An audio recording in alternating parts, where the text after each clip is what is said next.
Hello everyone, welcome to ChemQuest. क्या हाल है? उम्मीद करता हूँ सब फिट होंगे, एनर्जेटिक होंगे।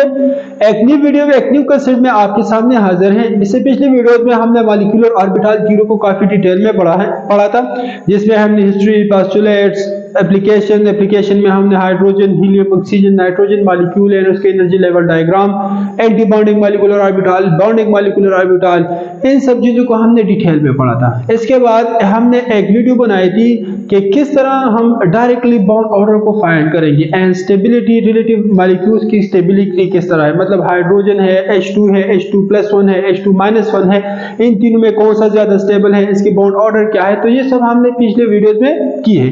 आज की वीडियो में हम न्यू कंसेप्ट पढ़ेंगे जो है अबाउट बॉन्ड एनर्जी से रिलेटेड। ये जो कंसेप्ट है, जितने भी कॉम्पिटिटिव एग्जाम में इससे जरूर एमसीक्यू आ सकते हैं। एक छोटा सा टॉपिक है लेकिन बहुत ही ज्यादा कंसेप्चुअल है।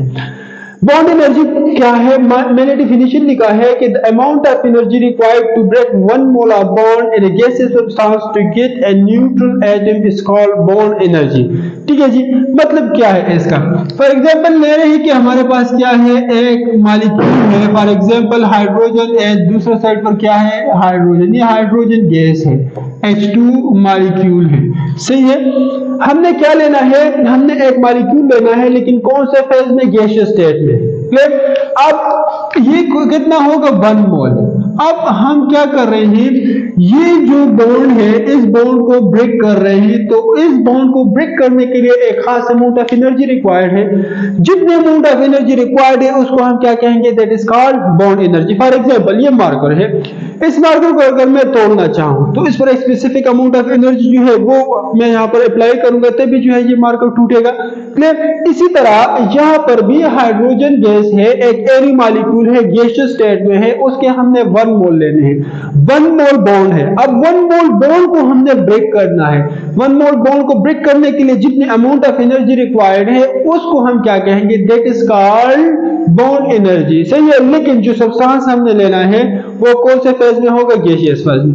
अच्छा, जो यहां से बॉन्ड ब्रेक होने के बाद जो हमारे पास एटम्स बनते हैं, वो दोनों एटम्स क्या होंगे? वो न्यूट्रल एटम होंगे। ये गैसियस फेज में हो सकते हैं, सही है। तो ये है अबाउट बॉन्ड एनर्जी से रिलेटेड।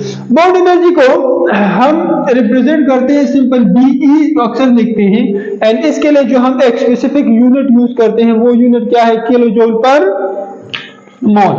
बॉन्ड एनर्जी के लिए हम यूनिट यूज करते हैं किलो जूल पर मोल। ये हम यूनिट यूज करते हैं बॉन्ड एनर्जी के लिए। ठीक है जी। अच्छा, बॉन्ड एनर्जी के कुछ फैक्टर्स हैं जो कि अफेक्ट करते हैं, अफेक्टिंग बॉन्ड एनर्जी। ऐसे कौन से फैक्टर्स हैं जो कि बॉन्ड एनर्जी को अफेक्ट कर सकते हैं? जिसमें एक हमारे पास है इलेक्ट्रो नेगेटिविटी, एक है इलेक्ट्रो नेगेटिविटी, दूसरा हमारे साथ है atomic size, and third one जो फैक्टर है वो है बॉन्ड लेंथ। क्लियर? ये तीनों चीजें हैं जो कि बॉन्ड एनर्जी को अफेक्ट कर सकते हैं। ठीक है जी। किस तरह करेंगे? 1 बाय 1 हम इसको डिटेल में पढ़ेंगे। अच्छा जी, इसको मिटाते ही अगर किसी ने नोट नहीं किया है तो काइंडली इसको जरूर नोट करें। अच्छा जी, first number electronegativity difference. Electronegativity bond energy को किस तरह अफेक्ट करता है? देखिए, अगर आपसे कोई पूछे, क्वेश्चन है कि which one has greater bond energy, जिसमें क्या है? HF है, एक क्या है? HCl है, HBr है, एंड HI है। Clear? Hydrogen fluoride, hydrogen chloride, hydrogen bromide and hydrogen iodide, इन चारों में कौन सा स्पीशी है जिसकी बॉन्ड एनर्जी ज्यादा है? क्लियर? तो इलेक्ट्रोनेगेटिविटी डिफरेंस पे किस तरह डिपेंड करता है? देखिए, हाइड्रोजन है, इस हाइड्रोजन एंड यहां पर जो फ्लोरीन है, इसके दरमियान एक बॉन्ड बना है। यहाँ पर जो इलेक्ट्रॉन्स है बॉन्डेड इलेक्ट्रॉन्स, ये इलेक्ट्रॉन्स फ्लोरीन अपनी तरफ अट्रैक्ट कर रहा है एंड हाइड्रोजन भी अपनी तरफ अट्रैक्ट कर रहा है। अब इलेक्ट्रोनेगेटिविटी को हम इस तरह डिफाइन करते हैं, जो शेड इलेक्ट्रॉन है, जो एटम शेड इलेक्ट्रॉन को अपनी तरफ खींच रहा है, उस पावर को हम क्या कहते हैं, दैट इज कॉल्ड इलेक्ट्रोनेगेटिविटी। अगर ये ज्यादा इलेक्ट्रॉन्स अपनी तरफ क्या करें, अट्रैक्ट कर रहे हैं, तो हम कहेंगे कि फ्लोरीन की इलेक्ट्रोनेगेटिविटी ज्यादा है। अगर हाइड्रोजन इसको ज्यादा अट्रैक्ट करे तो हम कहेंगे कि हाइड्रोजन का फ्लोरीन से ज्यादा है। लेकिन इस केस में फ्लोरीन जो है, याद रखें, fluorine is the most electronegative atom of the periodic table. Fluorine सबसे स्ट्रॉन्गेस्ट एलिमेंट है, सबसे ज्यादा इलेक्ट्रोनेगेटिव वाला एलिमेंट है, जो कि इलेक्ट्रॉन को अपनी तरफ खींच रहा है। क्लियर? तो यहाँ पर इस पे होगा पार्शियल नेगेटिव चार्ज और इस पे होगा पार्शियल पॉजिटिव चार्ज। अच्छा जी, सर यहाँ पर HCl में भी है, यहाँ पर HBr में भी है एंड HI में भी है। सब में इसी तरह इलेक्ट्रोनेगेटिविटी डिफरेंस है एंड सब ये जो इलेक्ट्रॉन है, इलेक्ट्रॉन पर अपनी तरफ अट्रैक्ट कर रहे हैं। क्लियर? अब इन 4 ऑप्शन में कौन सा हमारे पास करेक्ट होगा? देखिए, bond energy as directly proportion to electronegativity difference, electronegativity difference। Clear? अगर इलेक्ट्रोनेगेटिविटी डिफरेंस ज्यादा है, अगर इलेक्ट्रोनेगेटिविटी डिफरेंस ज्यादा है, bond energy is directly proportional to electronegativity difference, तो हम कहेंगे कि उस स्पीशीज की क्या है, सबसे ज्यादा बॉन्ड एनर्जी है। क्लियर? अगर हम पीरियोडिक टेबल में देखें तो सबसे पहले आते हैं fluorine, chlorine, bromine, iodine. Down the group जब आते हैं तो हमें पता है कि इलेक्ट्रोनेगेटिविटी डिक्रीज होती है। क्या? Electronegativity decrease. एंड हमें ये भी पता है कि फ्लोरीन सबसे ज्यादा इलेक्ट्रोनेगेटिव एटम है। क्लियर? तो अगर हम HF की तरफ आते हैं, HCl, HBr एंड HI, तो अगर आप देखें सबसे ज्यादा बॉन्ड एनर्जी HF की होगी, उसके बाद HCl की होगी, उसके बाद HBr एंड लास्ट में हमारे पास क्या है, HI की। क्लियर?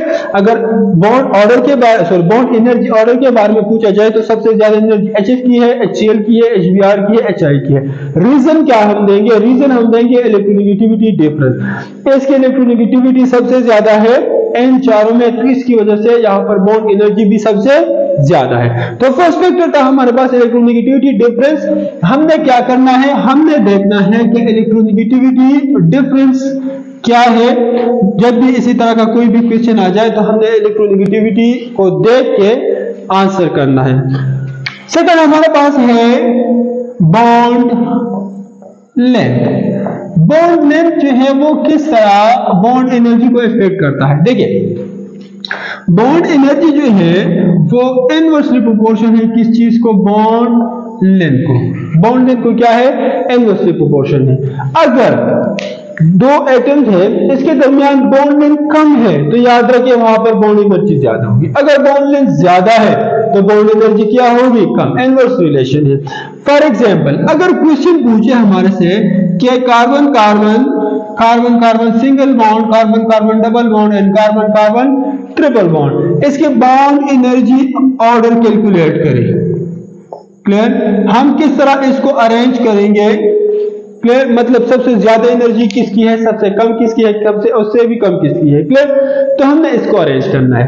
याद रखिए, जब भी सिंगल बॉन्ड आ जाए, जितने भी मल्टीपल बॉन्ड होते हैं, बॉन्ड लेंथ जो है, बॉन्ड लेंथ ये क्या है? मल्टीपल बॉन्ड अगर आ जाए, डबल है, ट्रिपल है, तो वहां पर बॉन्ड लेंथ क्या होता है? डिक्रीज होता है। इस डिपेंड अपॉन एस कैरेक्टर। किस चीज पर डिपेंड करता है? एस कैरेक्टर पर। ट्रिपल बॉन्ड है, एस कैरेक्टर ज्यादा है, एस कैरेक्टर कम है, यहाँ पर और भी कम है।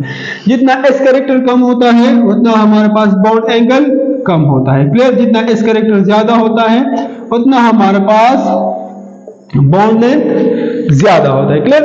अब देखिए, कार्बन कार्बन सिंगल बॉन्ड है। क्लियर? यहाँ पर कार्बन कार्बन डबल बॉन्ड है, यहाँ पर कार्बन कार्बन ट्रिपल बॉन्ड है। इसका बॉन्ड लेंथ कार्बन का कम है, सॉरी ज्यादा है, इसका कम है, इससे और भी कम है। क्लियर?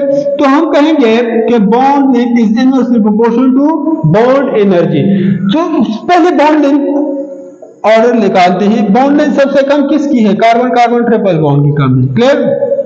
उसके बाद क्या है? कार्बन कार्बन डबल बॉन्ड है, एंड लास्ट में हमारे पास क्या है, carbon, carbon single bond. Clear.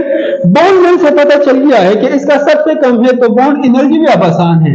Bond energy carbon carbon triple bond की सबसे ज्यादा है, उसके बाद कार्बन कार्बन सिंगल बॉन्ड है, उसके बाद कार्बन कार्बन डबल, उसके बाद कार्बन कार्बन सिंगल बॉन्ड है। क्लियर। तो बॉन्ड एनर्जी बॉन्ड लेंथ पर भी डिपेंड करता है। अगर बॉन्ड लेंथ सबसे ज्यादा है तो याद रखिए वहां पर बॉन्ड एनर्जी कम होगी, अगर बॉन्ड लेंथ कम है तो बॉन्ड एनर्जी क्या होगी, ज्यादा होगी। आप HCl, HF, HBr एटसेट्रा वहां पर भी कर सकते हैं। सबसे कम बॉन्ड लेंथ HF का है तो उसकी बॉन्ड एनर्जी भी ज्यादा है। उसके बाद HCl है, उसकी बॉन्ड एनर्जी क्या है, उसकी बॉन्ड एनर्जी HF से कम है। क्लियर। जिस तरह बॉन्ड लेंथ ज्यादा है तो बॉन्ड एनर्जी भी कम है। क्लियर। थर्ड वन हमारे पास है एटॉमिक साइज। एटॉमिक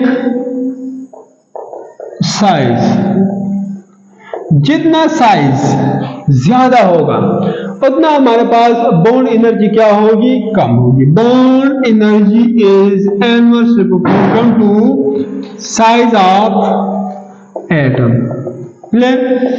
जितना एटम का साइज ज्यादा होगा बॉन्ड एनर्जी उतनी कम होगी। फॉर एग्जांपल वही बात है, अगर हम क्लोरीन, क्लोरीन, ब्रोमीन, आयोडीन की तरफ आते हैं, दोनों की तरफ हमारे पास साइज क्या होता है, साइज इंक्रीजेस, साइज इंक्रीज हो रहा है। क्लियर।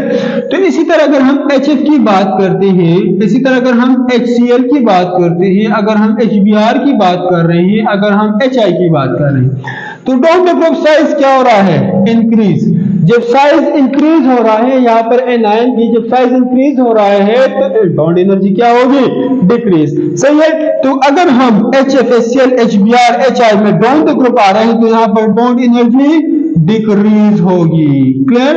एंड उसका मेन रीजन क्या है, जो एनायन है उसका साइज हमारे पास इंक्रीज हो रहा है, जिसकी वजह से बॉन्ड एनर्जी कम हो रही है। ठीक है जी। तो इसी तरीके से इसी कंसेप्ट पे आपके MCQ आ सकते हैं। क्लियर। अच्छा जी, यहां पर एक और कॉमन सी बात है जो कि अक्सर पूछा जाता है कि जो पोलर मॉलिक्यूल्स है, पोलर मॉलिक्यूल की जो एक्सपेक्टेड वैल्यू है, एक्सपेक्टेड वैल्यू हमेशा क्या होगी, एक्सपेक्टेड वैल्यू हमेशा हमारे पास कम होगी एंड जो एक्सपेरिमेंटल वैल्यू है वो हमारे पास हमेशा ज्यादा आएगी। क्लियर। फॉर एग्जांपल हाइड्रोजन है, हाइड्रोजन एंड हाइड्रोजन। क्लियर। ये क्या है, नॉन पोलर है। अगर ये बॉन्ड हम थ्योरेटिकली करते हैं एंड एक्सपेरिमेंटली करते हैं, क्लियर, तो दोनों से वैल्यू हमारे साथ सेम ही आएगी, एक्सपेरिमेंटली भी सेम आएगी, थ्योरेटिकली भी सेम आएगी। क्लियर।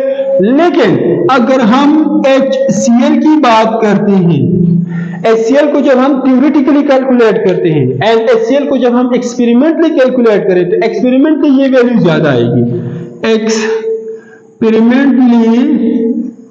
ये वैल्यू क्या आएगी, ज्यादा, एंड थ्योरेटिकली ये वैल्यू क्या आएगी, कम। क्लियर। क्यों ज्यादा आती है, क्यों कम आती है, तो याद रखें पोलर मॉलिक्यूल में क्या है, इलेक्ट्रोनेगेटिविटी डिफरेंस है। यहाँ पर इलेक्ट्रोनेगेटिविटी डिफरेंस है, नहीं है, जीरो है। यहाँ पर इलेक्ट्रोनेगेटिविटी डिफरेंस है। सही है।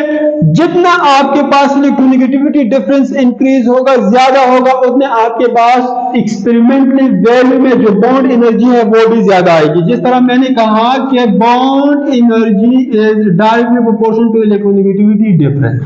जितने इलेक्ट्रोनेगेटिविटी डिफरेंस ज्यादा है उतनी बॉन्ड एनर्जी ज्यादा है। क्लियर। तो हमने सिंपल अगर हम कैलकुलेट करेंगे तो HCl माइनस से ही हम कैलकुलेट करेंगे, तभी हम यहाँ पर पुट करेंगे। क्लियर।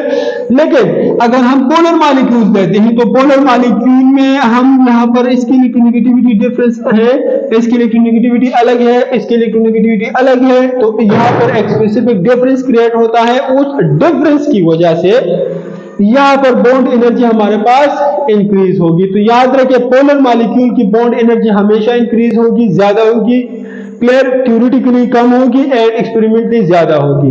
याद रखिए, दोबारा सुने, जितने भी हमारे पास पोलर मॉलिक्यूल है तो थ्योरेटिकली वैल्यू बॉन्ड एनर्जी की हमारे पास कम होगी एंड जब हम एक्सपेरिमेंटली करते हैं तो एक्सपेरिमेंटली बॉन्ड एनर्जी की वैल्यू हमारे पास ज्यादा होगी।